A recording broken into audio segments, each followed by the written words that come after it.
உங்கள் mechanic intra V30 வண்டியோட complaint பார்த்தீங்கன்னா திடீர்னு வந்து கிளச்சு பெடல் உள்ளே போகுது. அதனால் வந்து கீர் உள்ள மாட்டேங்குது, புஷ்ஷுன்னு உள்ளே போகுது. ஃபால்ட்டு பார்த்தீங்கன்னா கீழே வந்து ஓசி லீக்கேஜ்.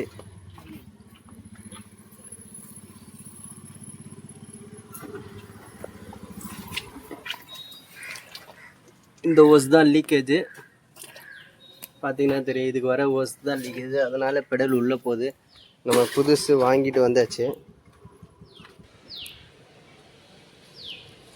இந்த ஓஸ் வழியாக தான் லீக் ஆகுது, அதை மாற்றிருக்கோம். ஆல்ட்ரேஷன் பண்ணி கூட ஓகே ஆகல. புது ஓஸு வாங்கிட்டு வந்திருக்கோம். வாங்கிட்டு வந்து ஃபிட்டிங் பண்ண போகிறோம். புது ஓஸு ஃபிட்டிங் பண்ணிடலாம். இந்த பக்கம் சரி ஃபிட்டிங் பண்ணி மாட்டிடலாம். இந்த லாக் வந்து சிலிண்டரில் உட்காரோம். இந்த லாக் வெளியே எடுத்துட்டு ஏர் எடுத்துடலாம். வந்து பம்ப் பண்ணா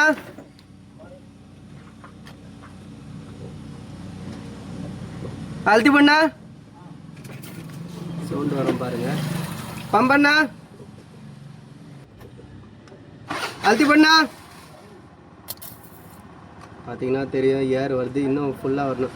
பம்ப் பண்ணா வருது, அழுத்தி பண்ணா. இப்போ ஃபிட்டிங் பண்ணிட வேண்டியதான். அதுதானே.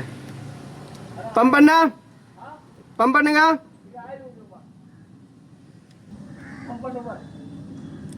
அழுத்தி படிங்க.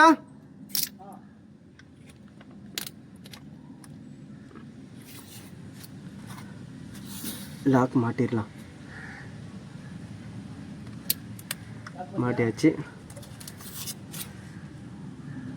பம்ப் பண்ணா.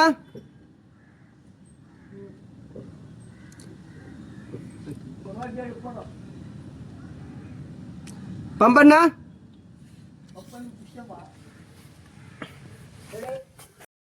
பெடல் எப்படின்னா இருக்கு? பெடல் அழுத்துங்க. இப்போ பார்த்தா தெரியும், நல்லா ப்ரெஸ் ஆகுது, ஒர்க் ஆகுது. கீர் போட்டால் இப்போ மூவ் ஆகும். உங்களுக்கு ஒரு கொஸ்டின் வரலாம், என்னடா இதுக்கு வந்து ஏர் எடுக்கிற ஸ்க்ரூ இல்லையா?